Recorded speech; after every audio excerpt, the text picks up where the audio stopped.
Si tu aimes mon contenu, n'hésite pas à t'abonner et à activer la cloche des notifications pour ne rien rater des prochaines vidéos. Pour aider ces vidéos à être mieux vues, n'hésite pas à mettre un pouce en l'air, à commenter et à partager ces vidéos. Sur ce, bon visionnage. Et bonjour et bienvenue sur cette nouvelle vidéo sur la chaîne Toria. Aujourd'hui je suis en haut des falaises normandes, enfin de la Seine-Maritime, juste au-dessus de Veules-les-Roses et le plus petit fleuve de France. Et là-bas derrière, tout là-bas, on voit la jetée du port de Saint-Valery-en-Caux. Aujourd'hui, cette vidéo va parler du coup de mes attentes du mois d'octobre. Et ouais, déjà un mois, déjà plus d'un mois que j'ai commencé la chaîne. Et du coup, on va commencer par la première attente, qui est la Transat Jacques Vabre. Donc pour ceux qui ne seraient pas passionnés de voile mais qui suivraient ma chaîne, la Transat Jacques Vabre, c'est une traversée de l'Atlantique en double. Donc sur différents types de bateaux, il y a les IMOCA, les bateaux qui font le Vendée Globe. Le Vendée Globe autour du monde en solitaire, sans escale et sans assistance. Il y a les classes 40, donc des bateaux de 40 pieds assez rapides. Et les multi 50, donc des petits multicoques de 50 pieds assez chouettes. Donc comme j'ai dit, c'est une transat en double. Donc départ du Havre le 27 octobre et arrivée à Salvador de Bahia.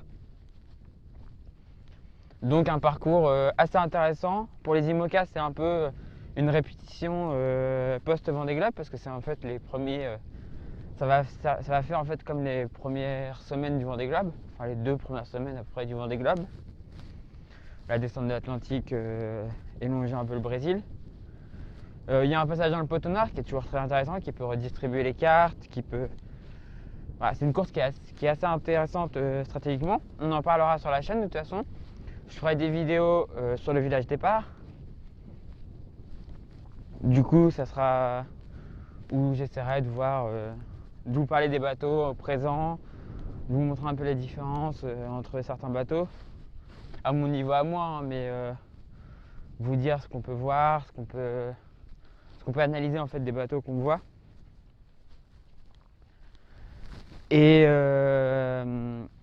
Et du coup, c'est quelque chose que j'ai hâte de voir. Donc, le village, ce sera une semaine. Donc, la semaine avant le 27 octobre. Départ le 27. Et du coup, pour les plus rapides, donc les IMOCA 1050, on devrait mettre à peu près une dizaine de jours, je pense.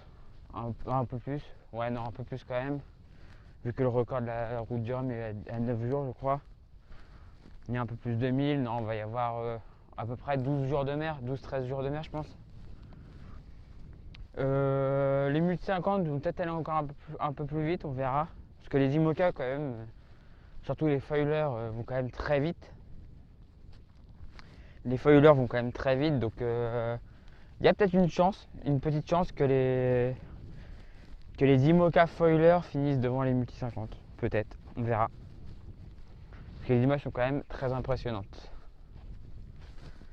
Et les vitesses ont l'air d'être assez impressionnantes aussi. Ce sera l'occasion pour moi, en plus de revoir des personnes, de voir un bateau auquel je devais aller voir la mise à l'eau. Enfin, je devais aller voir sa mise à l'eau et malheureusement, il a mis à l'eau la veille de mon départ pour la traversée de la Manche. Et j'ai préféré rester chez moi à me reposer. En plus, il a fallu que je descende en Bretagne et tout. Donc j'ai quand même hâte de le voir. Donc ce bateau, c'est Apisia de Charlie Dalin, qui est normand. Donc on va dire que je suis chauvin, mais c'est un peu ça hein, quand même. C'est une sorte de chauvisme. Je suis chauvin, j'ai envie qu'un haut normand l'emporte, enfin, soit bien classé. Donc il a un bateau qui est capable de faire des bonnes choses, je pense. Donc hâte de voir ça. Et voilà, sur cette course, il y a une personne que je connais assez bien parce qu'on a été en formation ensemble. Donc Caliste sur le bateau Vogue avec un Krone, un classe 40.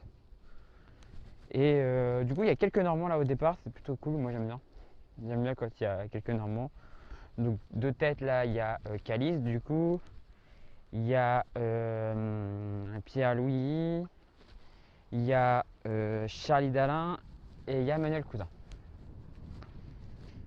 Et j'en oublie sûrement. Parce que je pense qu'il y a... Oui, il y en a plus, mais les autres, je sais plus comment ils s'appellent. Je retiens pas tous les noms, hein. C'est compliqué, j'en connais déjà pas mal. Et du coup, ça va être plutôt intéressant à suivre cette course. J'ai hâte de, j'ai hâte de suivre ça et de voir et de les voir se battre sur l'eau, quoi. Ça va être plutôt cool. Sachant que Caliste et Pierre-Louis sont capables de faire des bonnes choses, je pense. Ils ont un bon bateau, ils ont, ouais, ils ont qu'un an d'entraînement, mais voilà, ils s'entendent bien ensemble. Ça a l'air de bien fonctionner pour eux. Euh, Ensuite, il y a Charlie qui part avec Yann Eliès. Bon, duo d'enfer, hein. Ça va être un très bon duo, je pense, à suivre. Ils sont assez forts. Mais de toute façon, je vous reparlerai de d'une partie des équipages, enfin des duos, une fois sur place, en regardant leur bateau et je pourrais vous parler de leur duo. Et puis, mais là, je vous parle surtout des Normands et il y aura Manuel Cousin sur un bateau ancien, mais qui a fait ses preuves, qui est robuste, qui n'est pas là pour gagner, pour jouer la victoire. Clairement, c'est un bateau de 2000, sorti des chantiers en 2006, je crois, avec des dérives droites, pas de foil, donc clairement pas là pour jouer la victoire, mais qui peut jouer avec les autres bateaux à dérive droite. Voilà pour mes attentes pour ma première attente du coup, donc la Transat Jacques Vabre. Je dirais qu'il y a une deuxième attente qui devait être là au mois de septembre, mais en fait ils sont pas partis à cause de la météo compliquée. C'est toujours la Mini Transat, je vais pas vous en reparler, mais voilà, j'ai hâte d'aller voir repartir. C'est toujours une course que j'adore et que j'aime suivre. Et du coup, j'ai hâte de les voir partir. Et puis, même pour eux, je pense que ça va commencer à devenir embêtant de rester au port. Ça va être long pour eux de rester au port sans. Je pense que la pression monte et tout ça, et ça doit pas être facile à gérer. Je pense que c'est pas facile à gérer comme situation. Donc, bon courage à eux, hein, et j'ai hâte de les voir partir. Là, j'ai cru entendre mercredi, mais vu qu'il y a, il y a une espèce de cyclone là qui va passer pas loin, j'y crois pas trop. Alors, on verra. On verra, on verra. Et du coup, on va parler d'un autre truc que j'attends au mois d'octobre. En fait, je vous ai pas parlé encore de lui, mais je vais vous en parler. Le week-end avant de partir traverser la Manche, j'ai accompagné sur les premiers kilomètres quelqu'un qui est parti faire le tour du monde en Giroud. Donc si vous voulez voir sa chaîne, c'est Monsieur Flex. Au pire, je vous mettrai le lien de sa chaîne soit dans les fiches ou soit en, en bas dans la description. Et du coup, lui, il fait une vidéo par semaine sur son tour du monde. Et là, aujourd'hui, c'est aujourd'hui ou demain, il passe en Russie. Donc aujourd'hui, pour que vous sachiez, aujourd'hui on est lundi, donc la veille du 1er octobre. Donc en fait, je tourne cette vidéo la veille du jour où je vous la mets en ligne. La dernière fois que j'ai regardé, là, il était pas très loin de la frontière, mais je crois qu'il a l'autorisation de passer que demain, je crois. À partir de demain, 1er octobre. Donc aujourd'hui pour vous, quoi. Il a le droit de passer à partir d'aujourd'hui pour vous.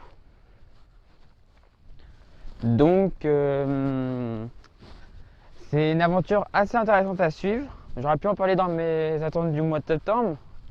Enfin, c'est même plus une attente parce qu'il le fait déjà, il est déjà en route, mais là, il va faire quelque chose de pas mal qui va être cool à suivre. Il va jusqu'à Moscou en roue. Enfin, il va essayer d'aller jusqu'à Moscou en roue. S'il a le droit de passer. Parce qu'en fait, la roue n'est pas acceptée partout. Il faut savoir qu'il y a des endroits où on n'a pas le droit d'aller en roue. Alors, normalement, en Russie, c'est accepté, mais il a toujours une petite crainte qu'on lui interdise. Par exemple, normalement, il a pas le droit de rouler en Suisse, mais il a quand même traversé la Suisse. Il a eu affaire une fois à la police, mais un policier super sympa qui n'a pas qui lui a juste dit voilà c'est interdit mais faut pas qu'on vous attrape quoi, grosso modo. Et il y a eu dans une autre ville où il avait pas le droit de rouler avec sa roue. Et du coup bah il s'est baladé à pied, hein, puis après il est sorti de la ville, puis après il a pu refaire de la roue. C'était juste dans une ville, je sais plus laquelle d'ailleurs. Et du coup là donc il rentre en Russie, il va jusqu'à Moscou et après il prend le train vers la Chine, mais en faisant des arrêts. Alors je sais plus comment il s'appelle ce train. C'est pas le train. Enfin ça commence par trans et puis c'est. Et puis il y a un autre truc derrière. Et donc du coup il va faire des arrêts dans des villages, dans des villes. Et, et faire de la roue dans ces villes. Et découvrir ces villes en gyroroue. Donc ça va être intéressant à suivre. J'espère qu'il fera des petites vidéos dans le train et tout. Parce que bon, sur cette chaîne, je suis quand même un peu passionné de train aussi, donc j'espère qu'il nous fera des petits passages dans le train et tout, ça pourrait être cool. Et, et donc du coup, après il arrivera en Chine et après il descendra vers le sud, vers des endroits un peu plus chauds pour passer l'hiver. Mais je vous parle de lui aussi parce que je sais qu'il y a des gens sur ma chaîne qui ont peut-être des connaissances, qui sont passionnés de voile. Et Thomas, donc Thomas c'est le propriétaire de la chaîne, donc son surnom c'est Monsieur Flex. Thomas voudrait pourquoi pas traverser le Pacifique à la voile, enfin en bateau.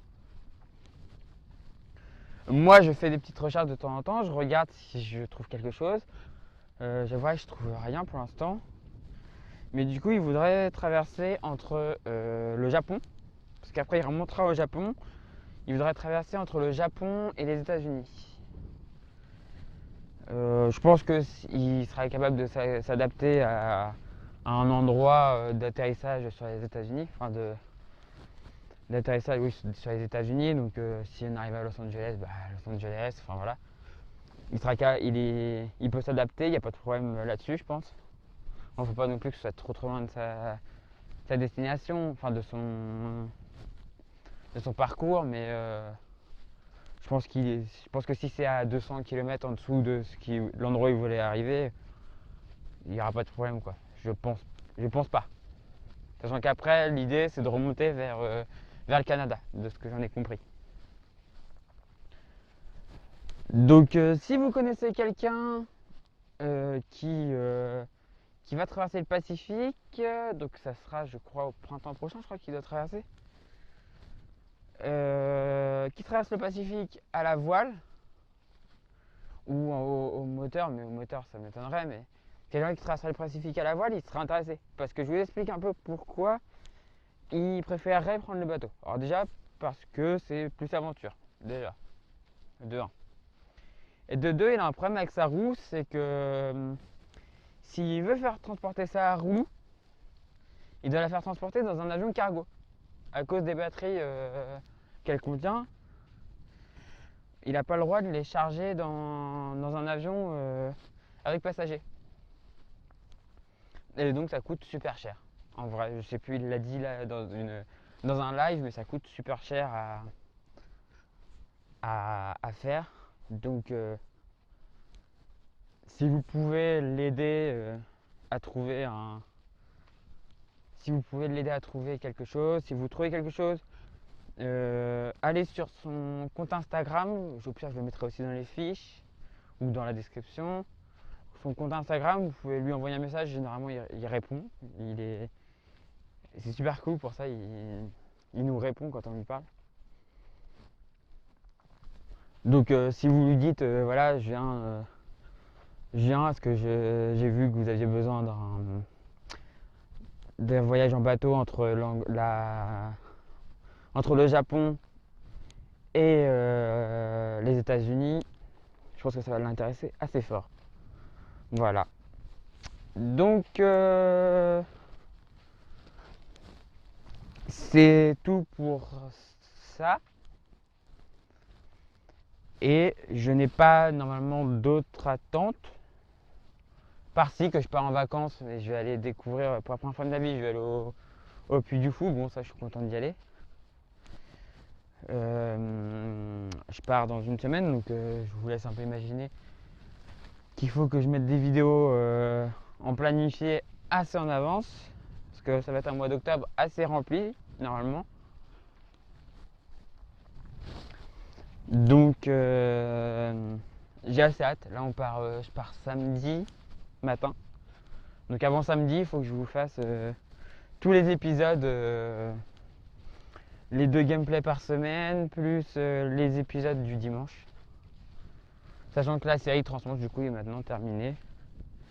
Enfin, dimanche prochain, du coup, ce sera la deuxième partie de l'épisode sur mon ressenti à froid de la traversée de la Manche. Et du coup, on fera le retour.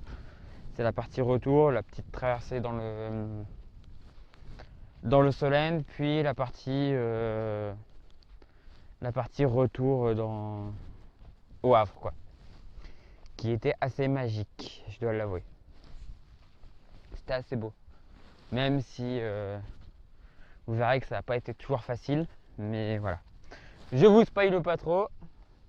Sur ce, moi je vous dis à la prochaine pour une prochaine vidéo. Donc du coup la prochaine vidéo ce sera le gameplay de mercredi.